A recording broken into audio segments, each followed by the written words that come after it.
Good afternoon, Mosa, and welcome. Thank you. Good afternoon, Francesca. Thank you for joining me here on my channel of hope and inspiration as we celebrate today Culture Days in collaboration with the Cultural Center in Halton Hills. So, Mosa, instead of me telling people about who you are as an artist and reading off of a script, a bio that has been pre-written, why don't you tell us who you are as an artist? Okay, well, I'll read off my script. You can read off of yours. Well, as an artist, I see my work as part of a canon of Black women artists, activists, healers, educators, whose work is concerned with cultural reclamation and social justice and freedom.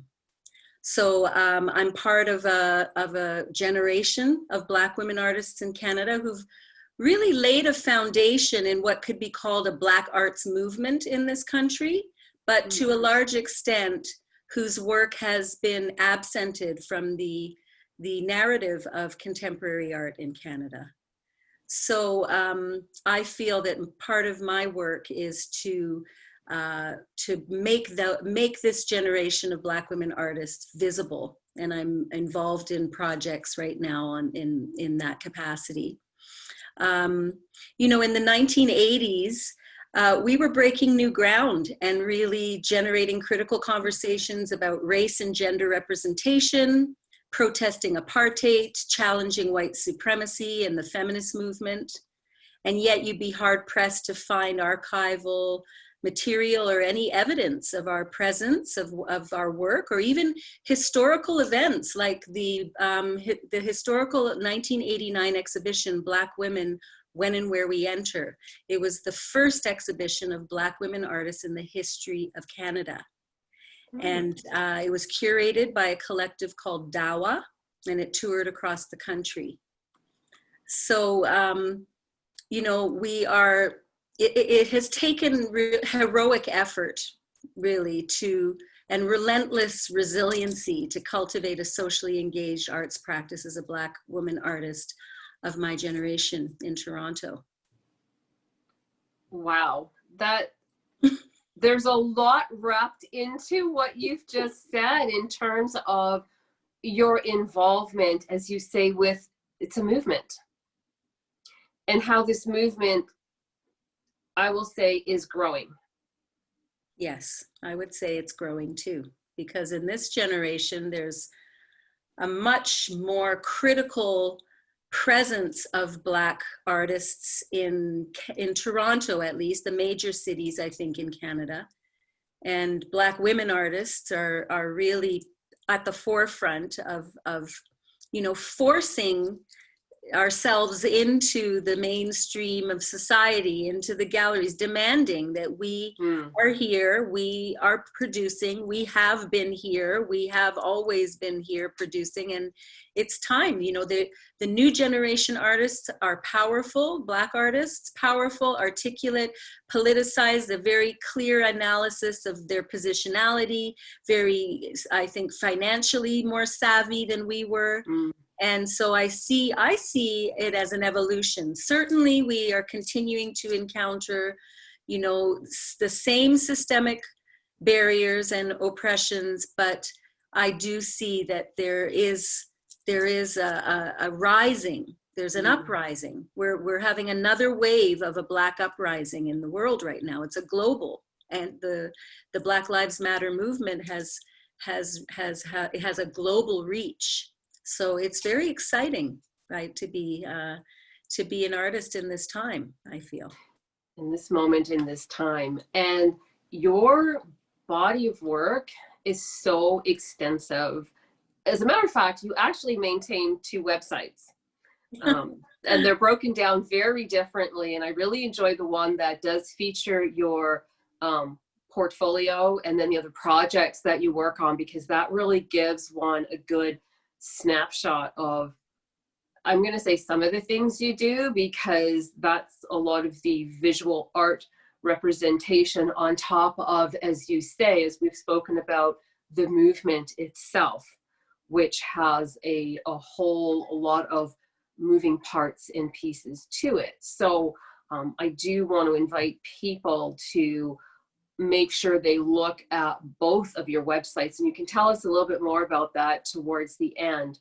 But it was bringing me to my next question, and that is how you investigate themes of Black radical imagination.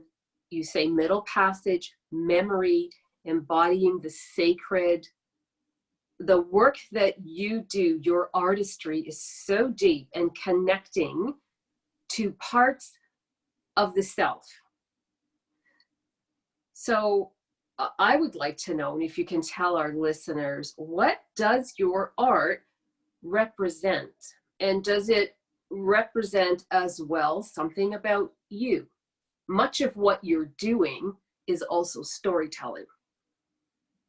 Yes, that's very true. Yeah.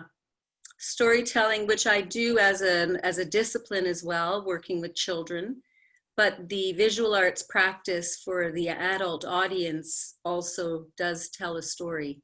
And interesting that you mention that, because in one of my spiritual teachers, Malidoma Somé from Burkina Faso, from the Dagara tradition, there's a beautiful system of clans that you are part of based on your year of birth. And I'm a member of the mineral clan according to this spiritual system. And one of the distinct roles that we play in the world is keeper of keepers. We are keepers of stories, and we tell the stories. So that strikes me that you would see that in my work. Yes, so middle passage memory is central to my current work. You know, when I reflect on Canada's acknowledgement of genocide committed against Indigenous people and monuments commemorating the Jewish Holocaust, I really see it as a travesty in the absence of memorials to the African Holocaust of slavery. Mm-hmm. So the Mafa, or the Middle Passage, it's known as Maafa in the Kiswahili language, which means Holocaust.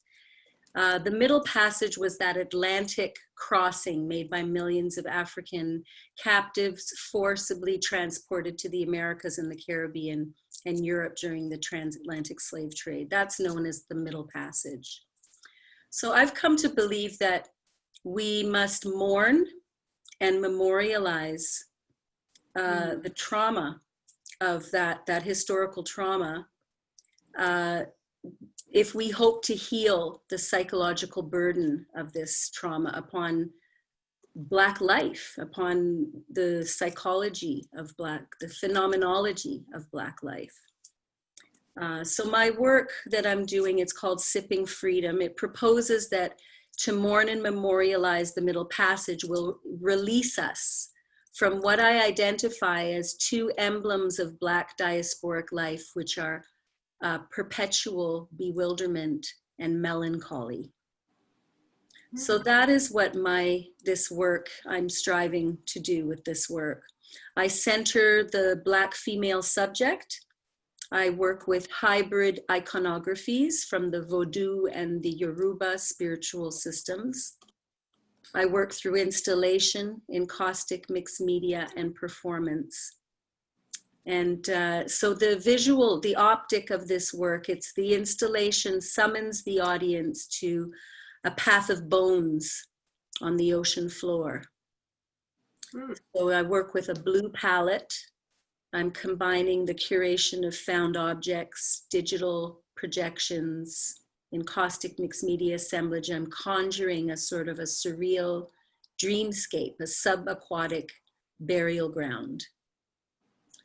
So I'm asking with this work the question, can we overwrite oppressions, the technologies of oppression, with with ecologies of empowerment? Can we actually heal? Can we, if we change the narratives, can we reorient the Black psyche? So this is the question that propels me in this work. Wow. And like I said, this work is very deep because, I mean, there's so much in there in terms of dealing with trauma. As you say, to mourn and memorialize, how many people, I'm saying to myself, have actually thought of Black lives in that regard here today as we're talking about it in 2020?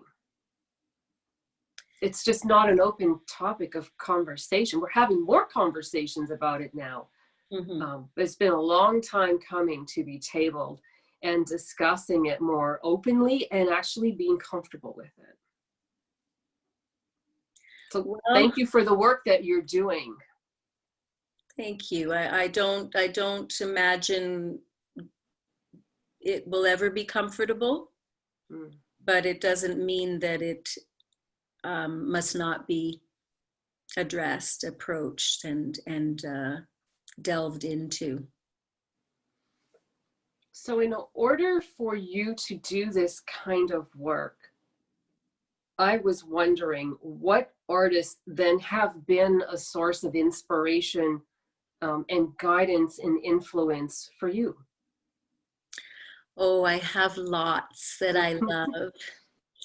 You know, visual artists, I'm very influenced by Renee Stout, African-American visual artists, Renee Stout, Faith Reingold, filmmaker Julie Dash, and authors Toni Morrison, Bell Hooks, Angela Davis. Renee Stout's work, she works with the concept of fetishism in the African spiritual context. So it's very interesting because she works with her own body. She does sculptural work depicting her own body as a fetish. So she's commenting on how the Black body is fetishized in Western society through this lens. It's very fascinating. Faith Reingold, she's known for her story quilts, where she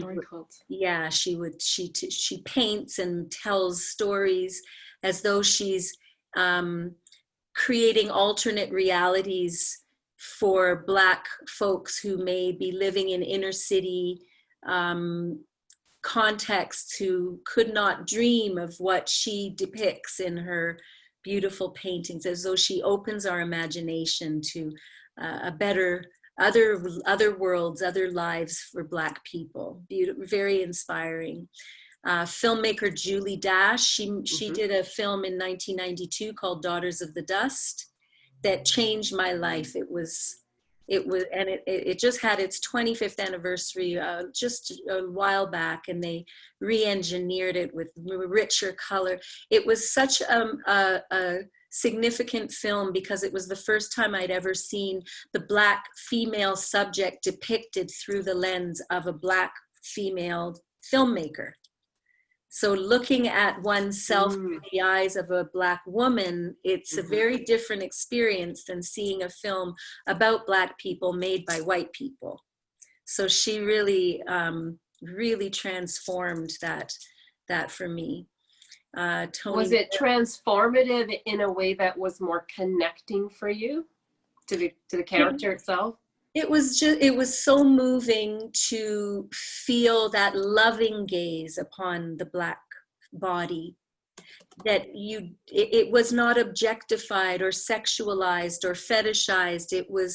She was wanting to depict the Black female subject lovingly as a whole person with nuance, and showing that the history from the Gullah Islands of the African spiritual spirituality that was very vibrant still in some parts of the US that had not been as influenced by slavery. There's a whole history of the Gullah Islands, the Georgia Sea Islands, where people of African descent didn't experience slavery. There were free communities there. So there's a very rich blend of Caribbean culture that came up, American folks that migrated or escaped to the islands. So her film touches on that history that's not known, you know, in the States. And that was called Daughters of the Dust, correct? Yeah, yeah. Okay. Mm-hmm. I love the Cuban installation artist Maria Magdalena Campos Pons. She does work about Middle Passage too. She does, and she performs as well. So her work, she's done some amazing installations about the sugar industry in Cuba that was of course linked to slavery. She made sculptures with sugar, these incredible, I mean, she's done some, I find her work very moving as well. I have musical artists I love, Sara Tavares from the Cape Verde Islands, Benin musical artist, Dobet Nyaore. And then we have local Toronto, Black women artists in Toronto, Camille Turner, Charmaine Lurch, Sandra Brewster, Grace Chandler, Seje Bailey, you know. So these all that I've named are Black women artists in different disciplines. And these have all been very influential in my life. So then tell us how your art has been a reflection of your own life experiences. Yes, I feel that being an artist has been a way for me to wrestle with, you know, identity. I was very challenged as a young woman to know how to place myself in society, being what folks may call of mixed race. I mean, I identify as a Black woman, maybe as a light-skinned Black woman, because I think the mixed identity, I find it a little alienating from any particular geographic location, you know. So I've really struggled with my sense of belonging in the Black community as a younger person. I think that the notion of what Blackness is has very much enlarged. It's become broader and more inclusive of the diversity and the nuances of Blackness. But as I was growing up, it was a kind of a monolithic idea of Blackness, not only white people's idea of Blackness, but also Black people's ideas of what is Blackness. So in my early works, I was really wrestling with identity in my works on paper, my lithographs, my early mixed media works. As a performer, I started out as a dancer in the African dance community in Toronto with the Isintu Dance and Drum Ensemble, Usafiri. I was one of the founding members of the Koba collective of Black artists. So for me, immersing myself in African dance was very, it was a political act, you know, because I was expected to want to assimilate and be Canadian or you know, as a person of mixed race, choosing to identify so strongly with my African roots, it rubs a lot of people the wrong way. It's an uncomfortable, you know, I kind of complicate the optics, and I complicate the definitions that people would rather be comfortable with.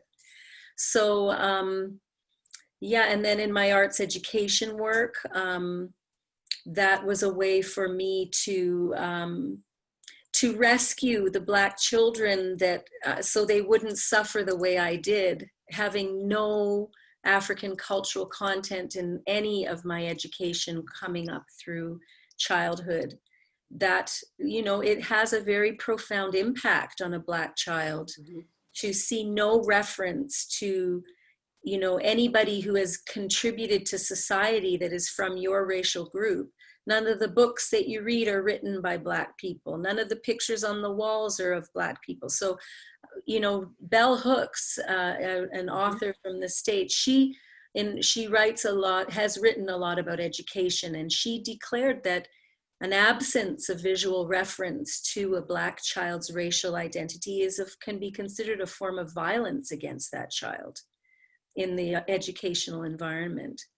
So I have a very dedicated commitment to Black arts education, and I have quite an extensive repertoire of projects that I offer in schools. I've been to over 250 schools in my career of 30 years of arts education. I've worked, I would say I've calculated that I've reached approximately 75,000 children. Not all of them are of African descent, but the older I get, the more unapologetically Black I become, and the more clear I am about what is my priority. And my priority is to provide that cultural literacy to children, Black children, to work in schools with predominantly Black student populations. You know, I've seen the evidence. I see how it impacts, you know, to give children, Black children, space to talk about racism. Then it cultivates a sense of agency, you know, to immerse them in culturally responsive curriculum. It gives them a sense of African cultural literacy. You know, they know what are these aesthetics that are African or Black aesthetics, and then they internalize that as part of who they are, you know, and to, you know, to allow them to really nurture them, you know, in that educational environment helps them to develop self-love, because there's a part of one of the impacts of anti-Black racism on Black children is that they develop this innate sense of self-loathing. And I know I struggled with that as a child, and that's a very difficult thing to heal from and to root out once you have that within you. So those are the ways that I've worked over the years, and because it's based on what I feel I would have wanted to have, and, you know, working through, you know, different aspects of my own identity. And now with the Middle Passage work, I feel that I have a sense that there's a Black experience that can, you know, it's not a homogenous, there's no homogenous Black community. We're very diverse, but there are aspects of the Black experience that are common wherever we find ourselves in the world. So I try and address and healing. I do have a sense that there's a real need for healing. So that's a real impetus in my work as well. And I mean, one of the questions I had was, how have you developed your career? I don't know if there's anything you want to add to that, because you just gave us so much information in regards to just how everything that you do has affected almost every thread of your life in the work that you're putting out there, not just what you're putting out, but what you're also taking in and then sending back out into the ethers, if you will, for people to learn from as well as understand. And the conversation about Black identity, we touched on that when we initially had a conversation. That can be another hour-long conversation in of itself. But again, it's great that we're starting the dialogues and we're having these discussions, and there's so much more work to do. Yes, and you know, I would say we're not just starting. I think these are dialogues that have been going on for decades. Mm-hmm. I think that what's happening right now, where it's a historical moment where there's a Black Lives Matter global uprising. There's it's, you know, like the civil rights movement was a moment in history. And so, you know, I feel it's very important to make that visible, that it's been an ongoing, didn't just start now because people are starting to notice, oh, wow, there's anti-Black racism, because it's so visible in the media right now. Mm-hmm. Since the murder of George Floyd, everything exploded in the world. And people are, it's as though people think that it just started. But those of us who've been on the ground working for decades to raise awareness, to root out systemic racism in institutions, we can still see that this is a moment that we can leverage now. We've have institutions have made solidarity statements, so we can leverage now those public announcements of solidarity to demand really concrete structural changes in the institutions, so that we can really open the way for Black people in all sectors of society to have a real chance at, you know, we need to, you know, it's a time for us to make those demands, that we get the funds in our communities. Money has to be poured into Black communities, right, so that our organizations can flourish, so that our institutions, we can build institutions so that individual artists can actually practice, you know, not have to hustle. And then you find yourself 30 years later where you didn't get to progress artistically like your white counterparts, because you've had so many other. So yeah, I think it's a moment now where I hope that as you know, individuals and Black organizations, institutions, we can make those demands to have some real change happen. Right. Mm-hmm. If we could talk about just one of your many projects, one of your many performances. I was so fascinated with this one. We would love to know more information on the clown. What can you tell us about that? Well, the clown. The clown. Yes, I have studied with an organization in Europe called Nose to Nose, and their clown work is grounded in the Bata clown tradition, the Lecoq tradition. And so their work, they do what they call the social clown. So they do work going into workplaces and doing improvisational role play to help with conflict resolution within the workplace. So that's really the work they do. For my purposes, I was interested in the clown because I had a dance background, that I had left dance many years ago, and I'd explored performance as a vocalist in choirs and bands. I had explored storytelling. I had explored different aspects of performance. And when I learned about clowning, I thought, wow, this could actually merge all the different aspects of performance that I've explored. It's movement-based. The voice work is in there. The storytelling is in there. The dance, you know. So as I started to work with it, most of the people that I trained with, they were not artists. They weren't pursuing the training as an art form. They were pursuing it as a journey of personal discovery. And in fact, some of the students in the program who were not performers were the best clowns because they didn't have this sort of artifice of, oh, I'm a performer, and you have this sort of kind of way of presenting yourself. They were real.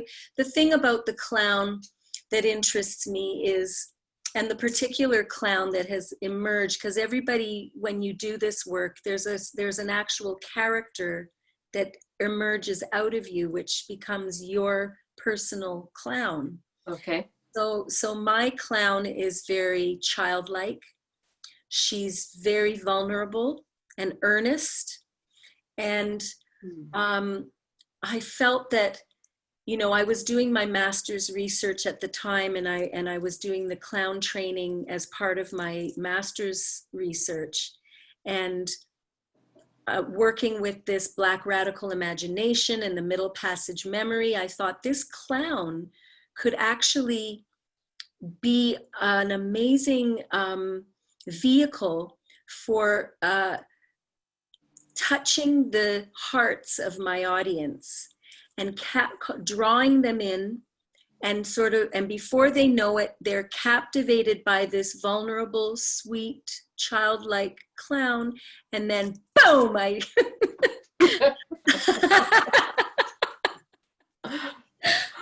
I bring this story of trauma, historical trauma, that this clown finds herself on a slave ship. You know, what an unlikely place for a clown with a red nose. So I'm working with the red nose because it's a European tradition. So it's a very uncomfortable symbol to be in a Black narrative of trauma. And I think that that's part of what I do as a woman of mixed race, is I complicate the stories, because, so I do have European heritage. So I'm going to own that. That's part of, and I'm going to bring that into my story of the African story of trauma. So I think that the clown, what I was interested in and really researching at the time, was about rehumanizing Black life, because I recognized that because of anti-Black racism in society, it actually dehumanizes Black life. And I wanted to, it's a kind of trick the audience into being faced with their own, being touched by the story, when the story of slavery is so egregious and so horrifying that you can't bear to imagine a child on the ship, or to imagine a human life in the throes of that kind of experience. So the clown, for me, and for my own personal journey, she helps me to be real, the clown in improvisation, when you don't know what to do and you're stuck, you feel exposed, that is when the clown is most beautiful. So it's a real exercise in a real journey of shedding artifice, shedding those, whatever personas we have, and discovering what is very core and real and vulnerable within oneself. So for me, that's the work of the clown. Wow. Wow. I can only imagine how deeply personal, emotional, and how touching that story must be for you to tell the way you would tell that story and give it life, give it energy. So I'm hoping at some point you will bring that story to life again, so that we can see it, so we can have that experience with you on that journey. I think that is amazing work that you bring out into the community. So thank you so much for that. Thank you. As an artist, I am wondering, in your opinion, what role do you feel an artist has in society?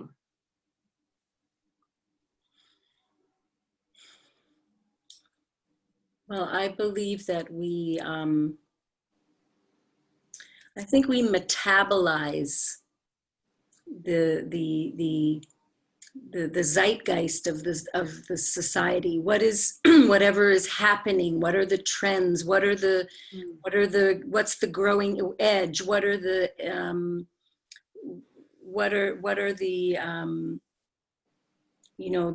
what are people protesting about? What are the catastrophes?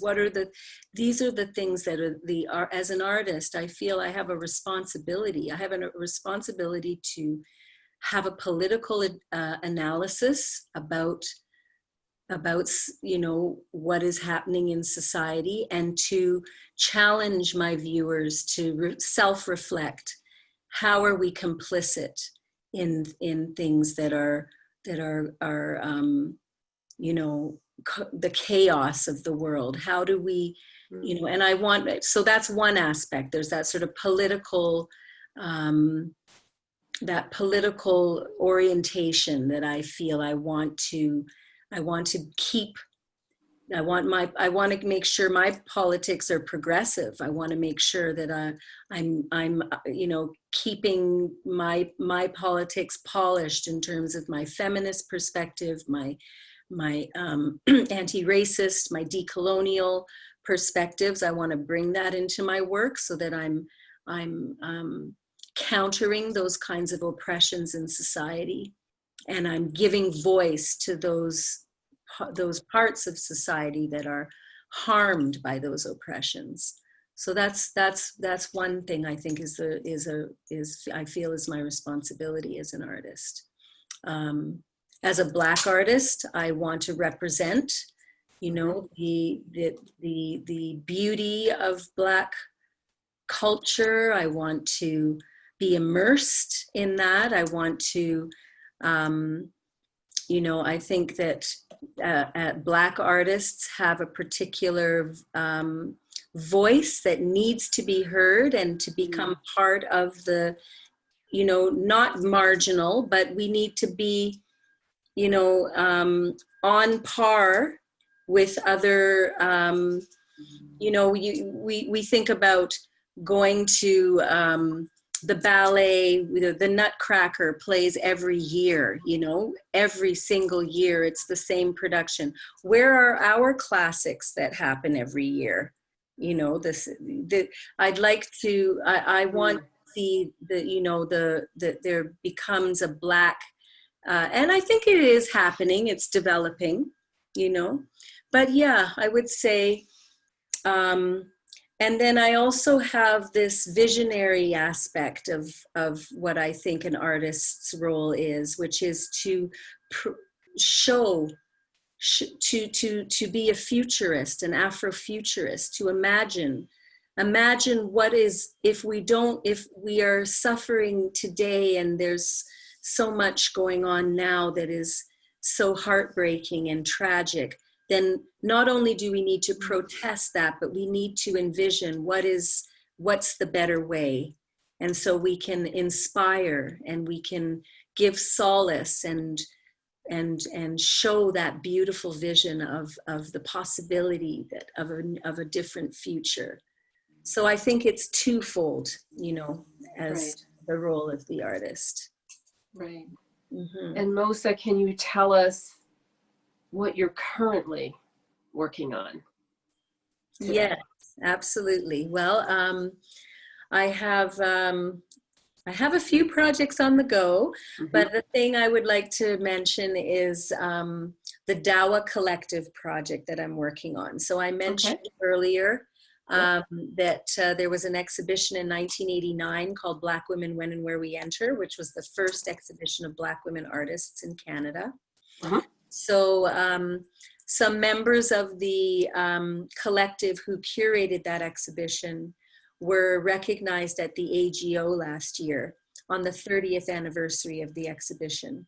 So two of us that were original members of the Dawa collective in the 80s felt inspired to regroup the collective, and we're currently working on a project, an exhibition project that will be opening at the A Space Gallery in Toronto next year, November 2021.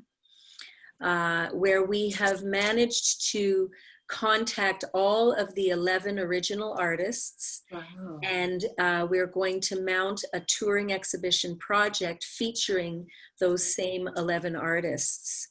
All Black women artists over 50. And Wow, that sounds exciting. Wow. yeah, yeah. And so we have a wonderful curator working with us, Andrea Fatona. She's a professor at OCAD. And her curatorial practice is grounded in uncovering Black diasporic cultural production in Canada over the last 30 years. She's very dedicated to what she calls excavating those histories that have been buried and are not accessible for other Black artists to look back and see what we've been doing in this country all these years. So she was very excited about this project, and she's curating. So we've received some funding from the Ontario Arts Council, and we're seeking Fabulous. funding from Toronto Arts Council, Canada Council. So that's a very exciting project. I feel that it's very, I would say, gratifying to be coordinating. I'm co-coordinating with the other members of the collective. There are 3 of us. Ziane and Barbara Prezo-Stevenson, the 3 of us are the members of the Dawa Collective. And the Dawa Collective was originally founded by Buseje Bailey and Grace Channer, who are also going to be in the show. So, you know, it feels good to be working on a project where we intend to really give these artists the treatment they deserve after all the years of the barriers they've experienced. We're going to show their work in beautiful spaces. We're going to compensate them for their time and for it's, you know, I'm so excited to be working on this project. So that's one of my current projects. A tremendous accomplishment just to get it to the point where it's going to be shared with a wider audience. Yes. So that really is exciting. I can't wait for that.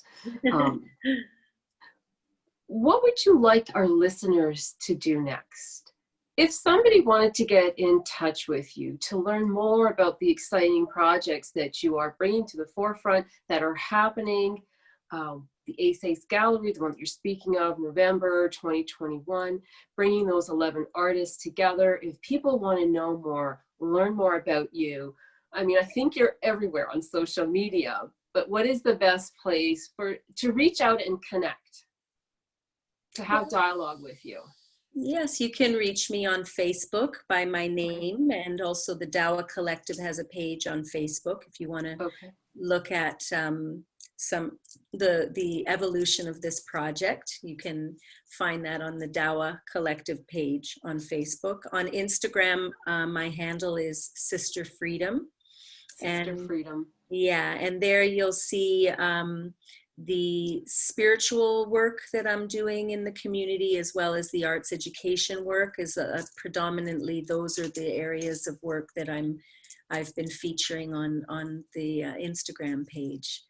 My website is mosamcneilly.com, and I appreciate your feedback about the website too, because I did want it to be a sort of a portfolio of projects, so you can see the different visual arts projects I've done, the arts education projects, and then the online portfolio is just from the one project, the Sipping Freedom, the Middle Passage Memory project. Right.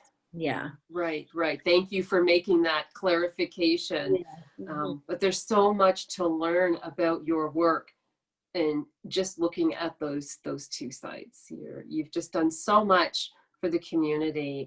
And I know you've had a very busy weekend, and I don't want to take up too much more of your time. So I really would like to thank you for bringing all of your perspectives and your wisdom to us, to share with us today, and to remind our listeners to please be sure to like and share this interview. And again, Mosa, thank you so much for supporting Culture Days and all of the great local artists, I think, who are going to benefit from, you know, having this available to them for the next 4 weeks, for the whole month of November, is a great way to support the artists in community. And thank you for participating. Thank you so much. It's been a wonderful conversation. We'll connect again real soon. But for now, that's it for now. And until next time, Mosa, thanks again. Thank you. Bye-bye.